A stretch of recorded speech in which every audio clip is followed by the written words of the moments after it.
லென்த்தியாக போகணும். ஆமாம், கிளைமாக்ஸ்லாம் இது கொலை தானே. அதை போய் அதுக்கு போய் நீங்கள் ஒரு நல்ல இது கர்ண கொலைங்கிற மாதிரிலாம் சொல்கிறீங்க. அது நல்லா இருக்கும், ஏற்றுக்கிட முடியுமா?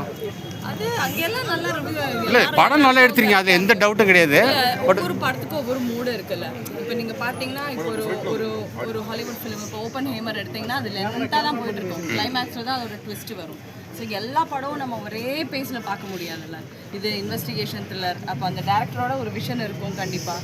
அவங்களுக்கு அந்த இப்போ ஒரு இன்வெஸ்டிகேஷனாக அவங்களுக்கே தெரியும், காலையில் மத்தியானம் ஈவினிங்குள்ளே நம்ம ஒரு கேஸ் வந்து கண்டுபிடிக்க முடியாது. ஸோ அவ்வளோ காட்டலைனாலும் அதோட ஒரு ரியலிஸ்டிக்கான ஒரு அப்ரோச் தான் அது பண்ணி. கதை உங்களுக்காகவே எழுதினாரா, எழுதின பிறகு இதான் மாற்றினாரா? இல்லை, அவங்களோட ஃபுல்லாக அவங்களோட தான்.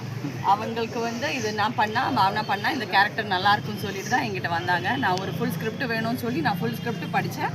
இன்ட்ரெஸ்டிங்காக இருந்துச்சு. அண்ட் தென் தமிழ் சினிமாவில் ரொம்ப நாள் கேப் போட்டுருக்கீங்க, ஏன் என்ன ஆச்சு? தமிழ் அப்ரோச் இல்லையா? அவ்வளோ ஒரு கான்ஷியஸ் ஒரு ரீசன் எல்லாம் ஒன்றும் இல்லை. கொலை பண்ணுறப்ப ரொம்ப கொடூரமாக கொலை பண்ணுறீங்க. அப்போ யாரையாவது நினச்சிக்கிட்டீங்களா மனசுக்குள்ள? ஏன்னா அந்த வன்மை பார்க்க தெரிஞ்சுது.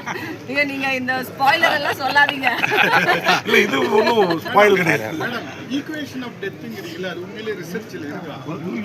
ஆக்சுவலி இவங்க ரிசர்ச் பண்ணி தான் அவங்க அதில் இருந்து நிறைய இன்ஃபர்மேஷன்ஸ் எடுத்துருக்காங்க. படம் ரொம்ப சூப்பராக இருக்குது. ஆமாம், ஆனால் வந்து அந்த ஒரு பர்டிகுலர் இங்கிலீஷ் வேர்டை வந்து மேல் ஆஃபீஸர்ஸ் கூட யூஸ் பண்ணலை. பட் நீங்கள் அதை ரொம்ப நார்மலைஸ் பண்ணுறீங்க. இல்லை, அது இப்போ பார்த்தீங்கன்னா வந்து அந்த இந்த மாதிரி கேரளாலலாம் பார்த்தீங்கன்னா ரொம்ப அது ஒரு மாதிரி எல்லாரும் யூஸ் பண்ணுற மாதிரி தான். அதனால எல்லாமே ஈவன் நம்ம ஓடிடிலலாம் நிறைய பார்த்துருக்கோம்ல. சரி, இப்போ அந்த நார்மலைஸ் பண்ணல. பட் இருந்தாலும் அது அந்த ஒரு இமோஷனில் வந்து சொல்கிற மாதிரி தான் அவங்க கன்வின்ஸ் பண்ணியிருக்காங்க. பெரிய ஒரு இது யாரும் சொல்லலை. மேடம், இந்த படம் நீங்கள் ப்ரொடியூஸ் பண்ணுறதுக்கு என்ன காரணம்? கதையை கேட்டதுனால இல்லையா? ஆக்சுவலி நான் கதையை கேட்டு நான் கமிட் பண்ணேன் படம்.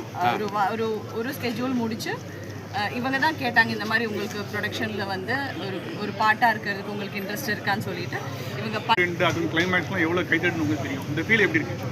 இல்லை, இப்போ பார்த்தீங்கன்னா வந்து அந்த ஒரு கான்செப்டே வந்து போயிடுச்சு. அந்த ஹீரோயின் வில்லன்ங்கிற மாதிரி ஒரு ட்ரையாங்கிள், அது அந்த கான்செப்டே ஃபுல்லாக போயிடுச்சு. இது கூட ஃபீமேல் ஆரியன்டட் ஃபிலிம் எல்லாம் ஒன்றும் இல்லை. இந்த கதையை தான் மெயின். அதில் வந்து நாங்கள் எல்லாம் கேரக்டர்ஸாக பண்ணியிருக்கோம், அவ்வளோதான். That's how it should B.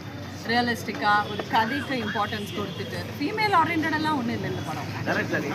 Direct sir ஆக்சுவலாக இந்த இந்தியன் அறிஞர்கள் வந்து நல்ல கண்டுபிடிக்கிறாங்க, பெரிய பெரிய வல்லுநர்கள்லாம் இருக்காங்க. அவங்களுக்கு எந்த ஒரு அங்கீகாரமும் வந்து இந்தியன் கவர்மெண்ட் பெருசாக வந்து கொடுக்குற மாதிரியே தெரியல. அதுக்கு என்ன ரீசனாக இருக்குன்னு நீங்கள் நினைக்கிறீங்க? எனக்கு தெரியாது. நம்ம அனோமை பற்றியே பேசலாம். ஏன்னா இந்த படம் தானே நம்ம அது வந்து டைவர்ட் ஆகி நான் வேறு ஏதாவது சொன்னேன். இப்போ அது மட்டும் வெளியே வரப்போகுது. மேடம், மலையாளம் கன்னடத்தில்